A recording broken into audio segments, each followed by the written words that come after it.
निर्माण को लेकर आज अहम सुनवाई होने वाली है। जी हां, विवाद बहुत ज्यादा बढ़ गया इस मामले को लेकर। आज निगम कोर्ट में इस मामले पर सुनवाई होने वाली है। सबकी नजरें निगम कोर्ट के फैसले पर टिकी हैं। शिमला के संजौली में अवैध मस्जिद को लेकर विवाद सामने आया था। इसके बाद हिंदू संगठनों ने साफ कर दिया था कि इसे तोड़ा जाए क्योंकि अवैध निर्माण है। उसके बाद आज कहा जा रहा है निगम कोर्ट में इस मामले की अहम सुनवाई होने वाली है और सबकी नजरें निगम कोर्ट के फैसले पर टिकी हैं और कि क्या फैसला आता है, क्योंकि इसे लेकर सियासत खूब हो रही है, खूब सियासत हो रही है और दोनों पक्ष विपक्ष आमने सामने आ गए हैं। 2 दिन का अल्टीमेटम भी हिंदू संगठनों ने दिया था और उसके बाद आज ये दूसरा दिन है अल्टीमेटम का।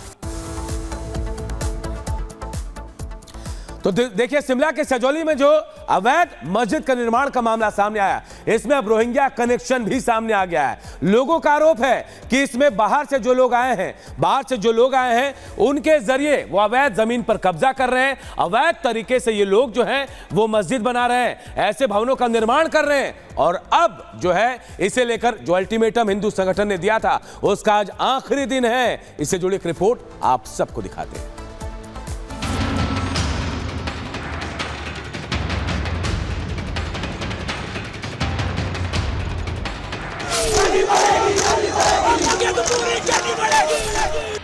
मस्जिद में अवैध निर्माण को लेकर हंगामा थमता नहीं दिख रहा। हिंदू संगठन के बंद और अल्टीमेटम के बाद कल जुमे की नमाज थी। पुलिस प्रशासन ने हाई अलर्ट जारी किया था। ऐसे में मस्जिद में जुमे की नमाज के दौरान बहुत कम लोग दिखाई दिए। मस्जिद में अवैध निर्माण को लेकर आज निगम कोर्ट में सुनवाई होनी है। इस पर सबकी नजरें टिकी है। इसी बीच हिमाचल प्रदेश में हिंदुओं के खिलाफ बड़ी साजिश का पर्दाफाश हुआ है। देवभूमि में अवैध मस्जिद और मदरसे तेजी से बढ़ रहे हैं। यहां रोहिंग्याओं को भी बसाने का काम चल रहा है। शिमला में 30, कांगड़ा में 40, चंबा में 87, बिलासपुर में 34 और सिरमौर में 130 मस्जिद है। हिमाचल में इतना सब कुछ हो रहा है, लेकिन कांग्रेस है कि हाथ पर हाथ धरे बैठी है। ऐसे में लोगों का आक्रोश बढ़ता जा रहा है। ये जो 2 मंजिला है, इनका जो चलता है, कोई अपना पूजा से संबंधित कार्य हो वहाँ तक करते हैं। उसके बाद इन्होंने अपने रिहायशी मकान बना दिए, उसी में इनका रहने का है।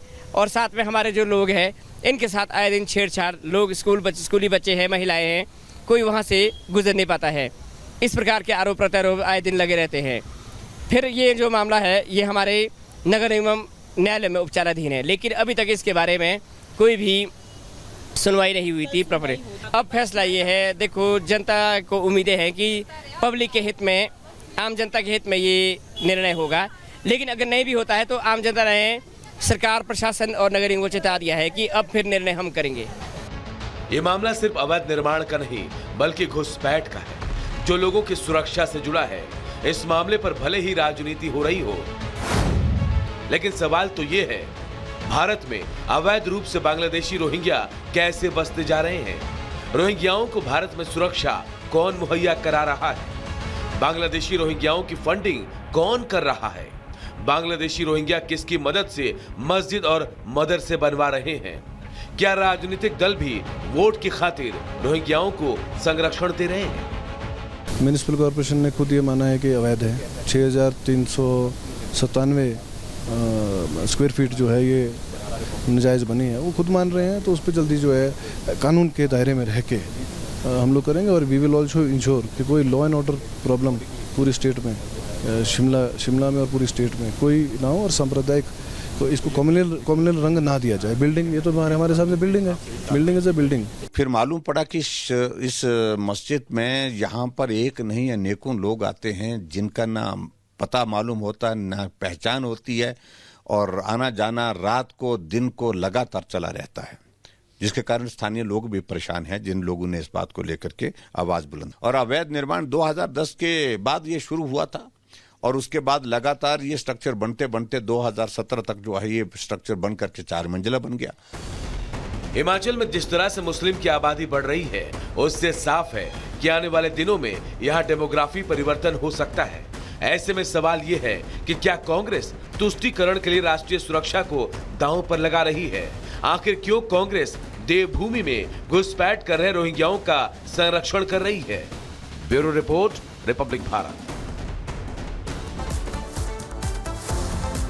और उत्तर प्रदेश से लेकर मध्य प्रदेश तक देश में कुछ तो चल रहा है, कुछ ऐसा जिससे देश में बदले की चिंगारी भड़के, कुछ ऐसा जिससे देश की तस्वीर बदल जाए, क्योंकि कट्टरपंथी जो हैं नफरती एजेंडे के साथ चल रहे हैं और उनके एजेंडे में स्कूल से लेकर मंदिर तक भी है और उनके एजेंडे में है देश को सुलगाना और सनातन का अपमान करना। रिपोर्ट आप सबको दिखाते हैं।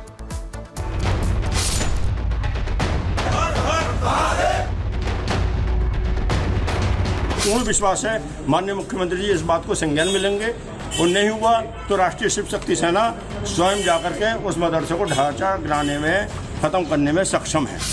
ये अल्टीमेटम उन कट्टरपंथियों को जो समाज में नफरत फैलाने की कोशिश कर रहे हैं। मैसेज उस नफरती सोच को है जो लोगों में जहर घोलने की कोशिश कर रहे हैं।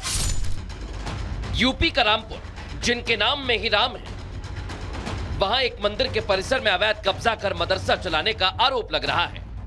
यहाँ आसपास में मदरसा था पहले कभी? नहीं भैया, मदरसा नहीं था। ना ना तो अब दोबारा मदरसा बनाया गया है? जी, कब्जा किया गया है, इसको कब्जा मुक्त कराया जाए, मंदिर की जमीन मंदिर को दी जाए। आज नक्शा भी दिया गया है और खतौनी भी दी गई है। अगर उसके हिसाब से देखा जाए तो ये मंदिर की जगह है, तो हमारी प्रशासन से यही रिक्वेस्ट है कि अगर ये जगह मंदिर की तो इसको खाली करवाया जाए। मंदिर में जबरन कब्जा कर मदरसा बनाने के बाद हिंदूवादी संगठनों में आक्रोश है। सैकड़ों की संख्या में हिंदू समुदाय के लोगों ने नारेबाजी करते हुए रैली निकाली। कलेक्टर ऑफिस पहुंचकर कलेक्टर को ज्ञापन सौंपा। साफ साफ कर दिया कि कार्रवाई हो, नहीं तो वो खुद इसका हिसाब करें। पूर्ण विश्वास है माननीय मुख्यमंत्री जी इस बात को संज्ञान में लेंगे और नहीं हुआ तो राष्ट्रीय शिव शक्ति सेना स्वयं जाकर के उस मदरसे को ढांचा गिराने में खत्म करने में सक्षम है। हिंदू संगठन के आरोप को मदरसा चलाने वाले मौलवी ने कोरा झूठ बताया है। मौलवी का कहना है कि मदरसा सालों पुराना है और मुस्लिम गांव के बीच में मंदिर है। ये मदरसा 1981 में दादा का इंतकाल हुआ तो दादा की कब्र यहीं है। ये मदरसा 60 साल पुराना मदरसा है और ये मंदिर की जगह नहीं है। मदरसा बना कर के चालू कर दिया गया है, जो कि एक गलत तरीके से बनाया गया है। ये एक अवैध कब्जा है, मंदिर की अराजी है, जिसपे जबरन एक तरीके से कब्जा करके उसमें मदरसा चालू किया गया। रामपुर के प्राचीन शिव मंदिर में मदरसा बनाने का आरोप लग रहा है, जिसे लेकर हिंदुओं में आक्रोश है। गुस्सा सड़कों पर भी दिखाई दे रहा है और अब बात तोड़-फोड़ तक आ गई।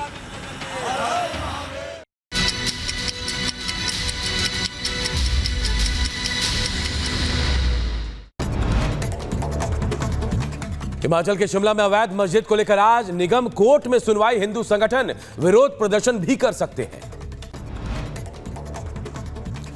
मस्जिद के इमाम ने कहा कि पिछले कुछ सालों में यहां की डेमोग्राफी में बदलाव हुआ, ज्यादा से ज्यादा मुस्लिम समुदाय के लोग यहां आकर रह रहे हैं। हिमाचल के शिमला में अवैध मस्जिद के खिलाफ हल्ला बोल हिंदू संगठनों ने सड़क पर उतरकर विरोध जताया। संजौली में अवैध मस्जिद के सामने प्रदर्शन किया गया। यूपी के रामपुर में सड़कों पर हिंदू समाज के लोगों ने प्रदर्शन किया। मंदिर की जमीन पर कब्जा कर मदरसा बनाने का विरोध किया गया। बागेश्वर धाम के पीठाधीश्वर धीरेन्द्र कृष्ण शास्त्री ने सनातन को लेकर कहा, आपको हटाना नहीं है, डटना है। हमें अब भटकना नहीं है, सनातन संस्कृति के नीचे अटकना है। बीजेपी नेता रवि किशन ने अखिलेश यादव पर किया वार, कहा महाराज जी की बात याद रखिए, बटोगे तो कटोगे।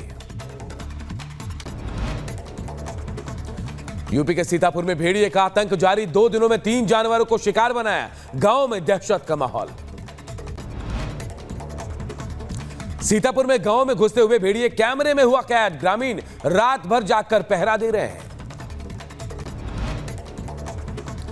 यूपी के अंबेडकर नगर में ग्रामीणों ने भेड़िए को लेकर एक सियार को पीट पीट कर मार डाला। सियार ने 2 युवकों पर हमला किया था।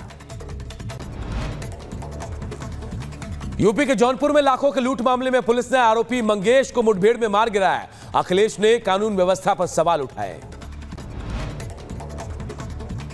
यूपी के शामली में 2 नकाबपोश बदमाशों ने कैशियर की आंखों में स्प्रे डालकर लूट की। ब्रांच से 4,50,000 नकदी लूटकर फरार हो गए बदमाश।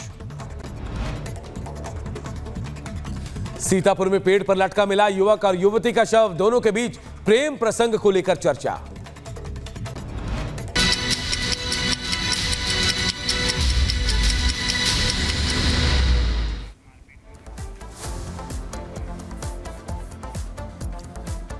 इधर यूपी के बलिया में एक वीडियो वायरल हो रहा है। इसमें एक युवक को दो युवक जमकर पीटते नजर आ रहे हैं। क्यों पीट रहे हैं, इस रिपोर्ट के जरिए बताते हैं। यूपी के बलिया से मारपीट की ये तस्वीरें वायरल हुई हैं। तस्वीरों में एक युवक से मारपीट की जा रही है। दो लड़के जमकर पिटाई करते नजर आ रहे हैं। बलिया में दो युवकों ने एक लड़के को जमकर पीटा है।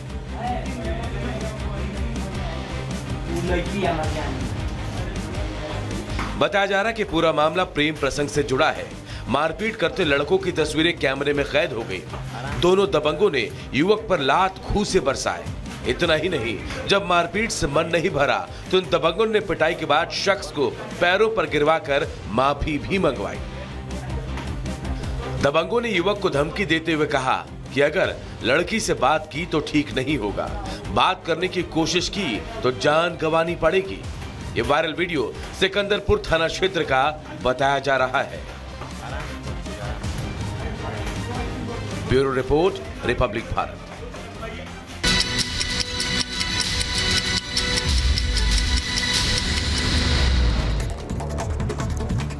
भारत और फ्रांस की नौसेना ने भूमध्य सागर में किया युद्धाभ्यास। भारत की तरफ से P-81 ने हिस्सा लिया। रूसी राष्ट्रपति पुतिन ने अमेरिका में राष्ट्रपति चुनाव लड़ रही कमला हैरिस को दिया समर्थन का वादा। पुतिन ने अपने समर्थकों से भी कमला हैरिस को समर्थन करने की सिफारिश की। दक्षिण चीन के कई इलाकों में तबाही। टाइफून यागी ने तबाही मचाई। दक्षिण चीन के हैनान पहुंचा तूफान यागी। 234 किलोमीटर प्रति घंटे की रफ्तार से चल रहा है। यागी तूफान वैंगटियन टाउनशिप के तट से टकराया। केन्या के एक स्कूल में आग लगने से 17 छात्रों की मौत। करीब 13 आग में झुलसे स्कूल के हॉस्टल में लगी थी आग। चीन ने अमेरिका पर लगाया आरोप। आर्थिक मुद्दों पर राजनीतिकरण करने का लगाया आरोप। रूस के कलिनिनग्राद पहुंचे राफेल ग्रासी। परमाणु सुरक्षा पर हुई चर्चा। इटली के कई इलाकों में बाढ़ ने मचाई तबाही। मिलान में मूसलाधार बारिश में एक ट्रैक्टर बह गया। एक युवक की भी जान गई। यूक्रेन के राष्ट्रपति जेलेंस्की ने 50 से ज्यादा देशों से हथियार देने की अपील की। अमेरिका ने कीव को सुरक्षा सहायता में $250 मिलियन देने की बात कही थी। नाटो महासचिव जेंस स्टोलनबर्ग ने यूक्रेनी सैन्य समर्थन जारी रखने का आह्वान किया। चीन को रूस को उपकरण और कच्चे माल की आपूर्ति बंद करने की चेतावनी दी। रूस पर यूक्रेन के हमलों को लेकर यूक्रेनी राष्ट्रपति जेलेंस्की का बयान। कहा, यूक्रेन के हमले ने पूरी बाजी पलट दी है।